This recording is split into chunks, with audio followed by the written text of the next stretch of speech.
Olá, pessoal do Integral. Vamos aí para mais uma aula de História do Brasil, tá certo? Fechando aí os conteúdos, né, desse bimestre, certo? Na aula de hoje a gente vai continuar sobre o processo de independência do Brasil, né?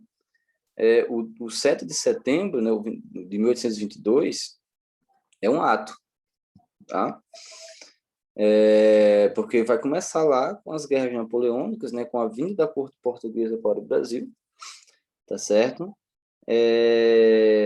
A partir daí, as mudanças, né, que vão acontecer na colônia, como eu já falei para vocês, né, os tratados que vão acontecer, a modernização, né, que vai acontecer com várias transformações, criações da imprensa régia, do Jardim Botânico, criação do Banco do Brasil, né, e várias outras instituições, né, os cursos de direito, de medicina, tudo isso vai dando uma cara, né, aliás, vai retirando as características coloniais, né, do Brasil. Claro que muitas coisas vão continuar, como, por exemplo, a própria escravidão.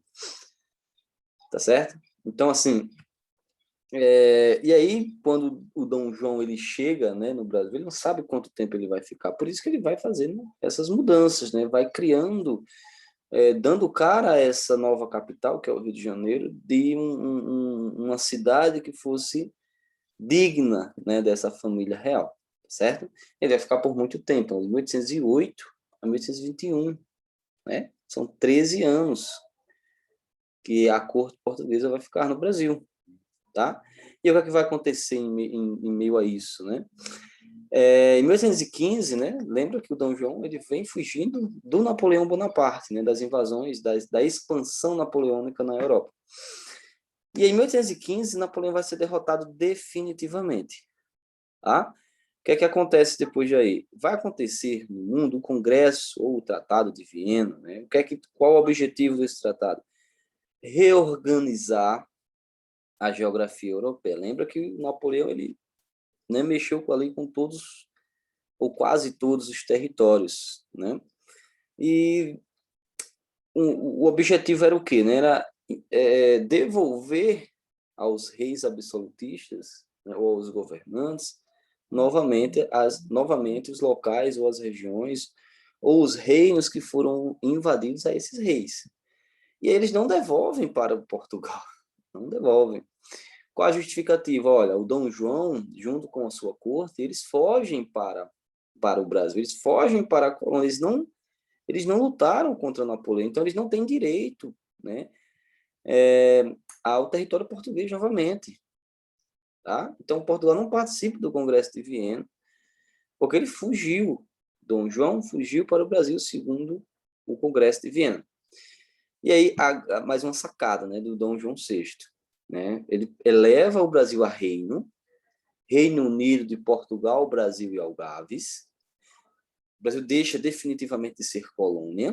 O Brasil agora vira, além de ser a sede do Império Português, o Brasil agora é um reino, certo? O Brasil agora é um reino.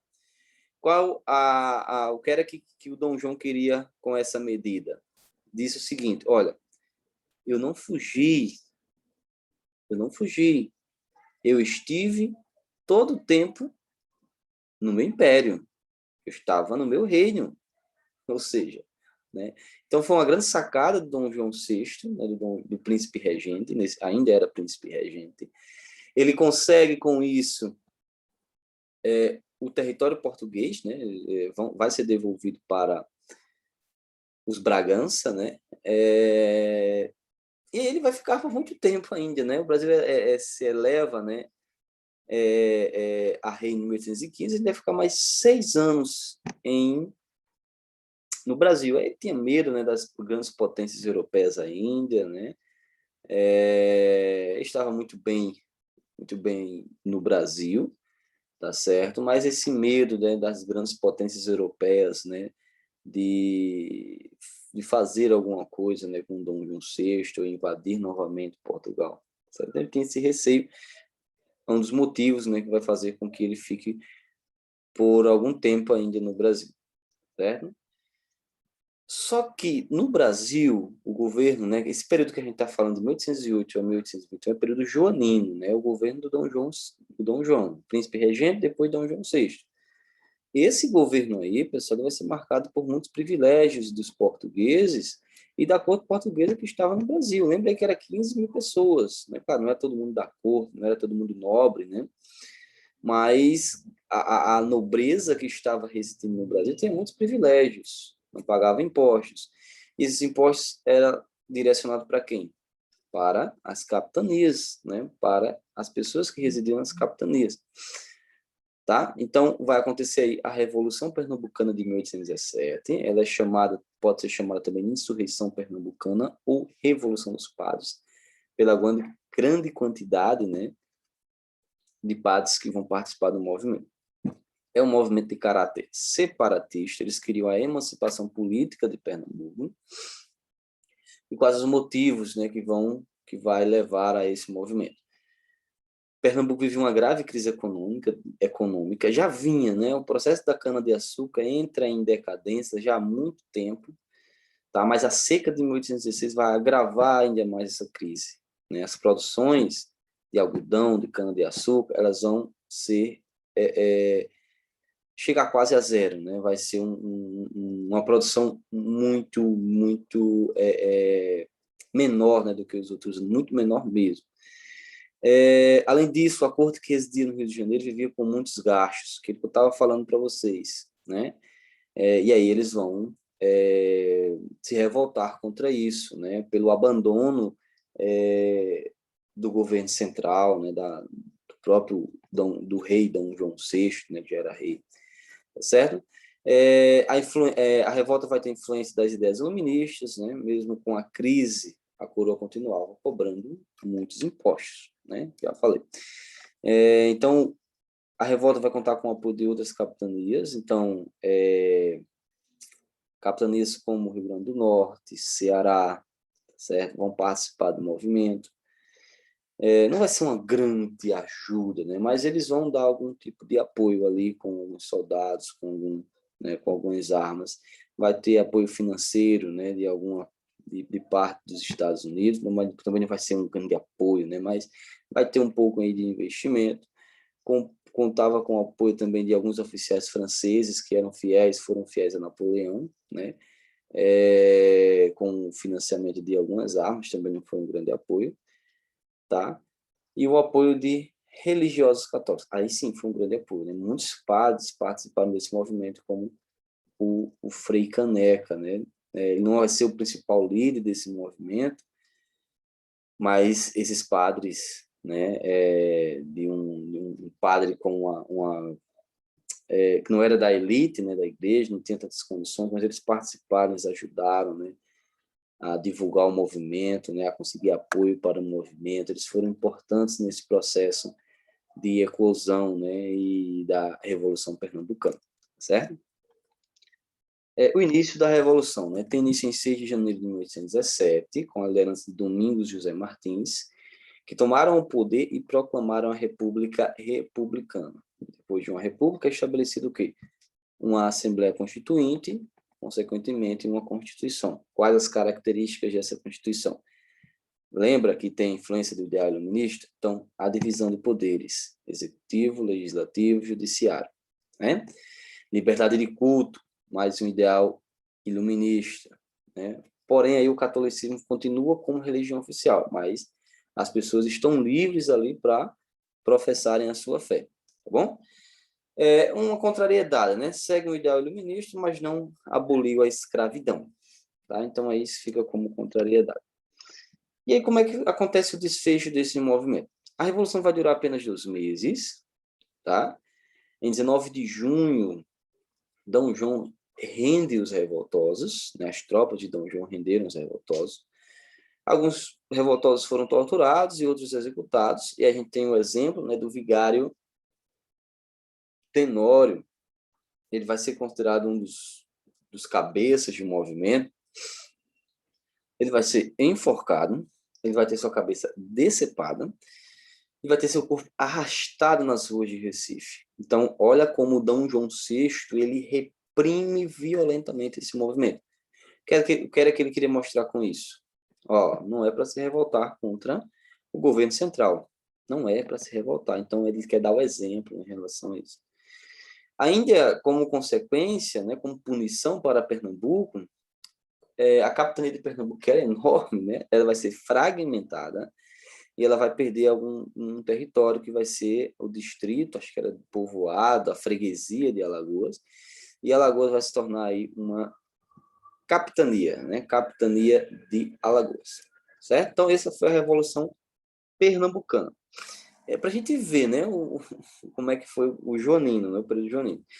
Aí, olha só, a elite brasileira, né, digamos assim, a população brasileira estava descontente com o governo do Dom João, e a elite portuguesa, né, em Portugal também estava descontente, né, com a permanência da corte portuguesa no Brasil. Então, o que é que eles queriam, né? Chamamos aí de revolução ou revoluções liberais de Porto, que vão acontecer em 1820. Por que revoluções? Porque vão ser muitos movimentos, né, que vão acontecer. O que era que os portugueses queriam? Eles protestavam contra o domínio inglês em Portugal. Não tinha uma administração portuguesa em Portugal. O que tinha era uma junta administrada pelos ingleses. Então, Portugal estava sendo governado por ingleses, né? Eles estavam insatisfeitos com as mudanças na colônia brasileira, tipo permissão para a indústria, abertura, né, dos portos, elevação do Brasil a reino. Eles estavam descontentes com isso, né? Então, o que a elite portuguesa queria? Eles pregavam uma nova Constituição, uma Constituição liberal, uma Constituição na qual colocava um regime de monarquia parlamentarista, no qual o governo, o rei, não iria ter tantos poderes. Eles queriam acabar com o antigo regime, queriam a volta da família real, porque assim, né, eles realizavam o seu principal objetivo, que era a recolonização do Brasil. Eles queriam que o Brasil retornasse, né, ao nível de colônia, certo? Então, esses eram os objetivos. Resultado, Dom João VI volta para o Brasil em 1821, porém ele deixa seu filho, mais uma jogada aí do Dom João VI. Ele deixa Dom Pedro de Alcântara, né, o que vai se tornar o Dom Pedro I, no Brasil. Tá? É uma forma de ele não perder o seu trono lá, tá?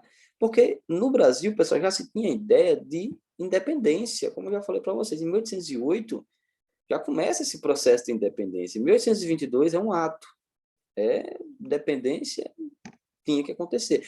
Se não fosse feito por Dom Pedro, seria feito pela elite brasileira que estava se fortalecendo durante esse período.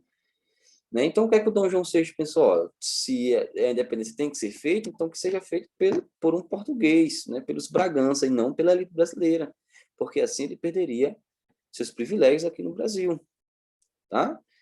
Então, de 1821, a partir da partida, né, da corte portuguesa para o retorno, né, para Portugal, até o 7 de setembro de 1822, vamos ter a regência de Dom Pedro I. Então, as cortes portuguesas, nesse período, vão exigir a volta de Dom Pedro, porque eles querem recolonizar o Brasil, e a presença dele aqui se torna um empecilho para esse objetivo.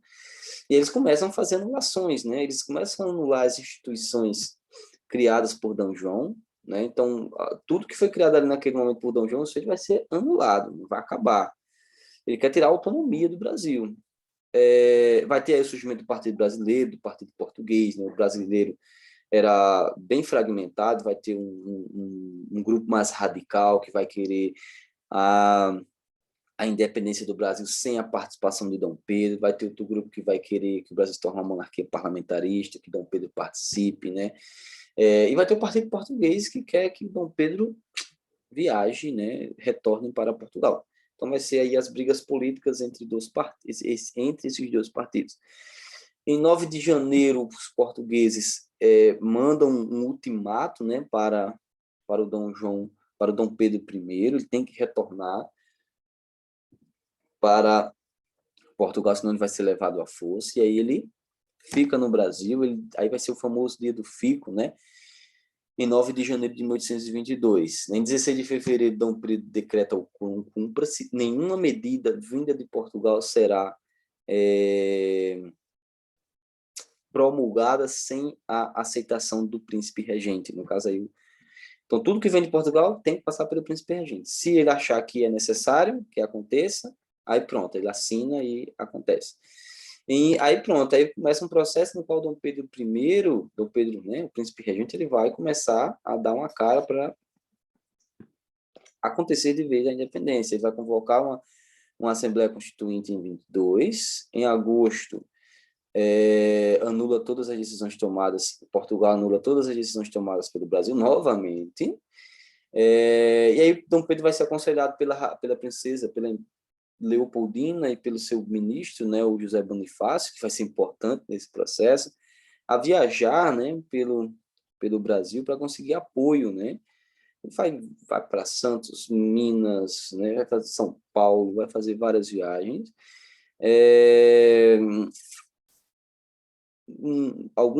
Acho que um dia antes, no 7 de setembro, a Leopoldina vai receber algumas cartas, né, exigindo o retorno de Dom Pedro para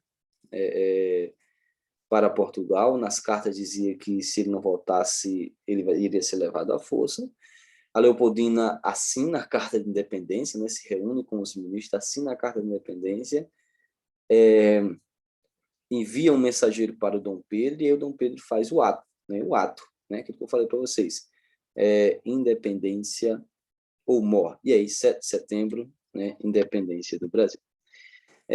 Aí temos os quadros de independência, né? Primeiro de 1844, do François René Moreat, que é a proclamação da República, e mostra o Dom Pedro de um ato heróico, com a participação da população, né? Porém, não houve participação popular nesse processo de independência, certo? Vamos ter aí o Independência ou Morte, do Pedro Américo, de 1888, que já foi encomendado, né, pelo filho, né, do Dom Pedro I, Dom Pedro II. Então, o Dom Pedro é um ato heróico, né, em cima de um cavalo. Só que, geralmente, naquele momento, ele poderia estar numa mula, né, porque era a forma mais viável, né? Não tem muitos cavalos aqui no Brasil, né? E as viagens que eles faziam eram muito longas, então talvez ele não tivesse tão com essa pompa toda, né? Com esse requinte todo, né? Enfim, talvez não tivesse também acompanhado de tantos soldados assim, tá? Então, algumas contrariedades desse movimento. Vamos ter a coroação de Dom Pedro, né? Em 1º de dezembro de 1822, tá certo? Lembrando, e aí vocês não devem esquecer, a independência do Brasil vai gerar, né? Vai começar o Império, vai deixar muito mais continuidades do que rupturas. Como assim? A escravidão vai continuar, os privilégios, né, das classes mais da elite vai continuar, não vai ter tanta mudança para a população, tá? O Brasil vai se tornar uma monarquia absolutista, então vamos ter muito mais continuidades do que rupturas desse processo que o Brasil sofreu de colonização, que o Brasil sofreu de domínio português. Inclusive, o cara que proclama a independência, né, que vai continuar, que vai ser nosso governante, é um português, tá? Então, não esqueçam disso, certo? Então, essa é a nossa aula, espero que vocês tenham entendido, que vocês tenham gostado. Qualquer dúvida, manda uma mensagem aí no privado, né? Com a dúvida que eu irei tirar, com certeza, certo? Então, até mais, tá bom? Tchau, tchau, fiquem bem.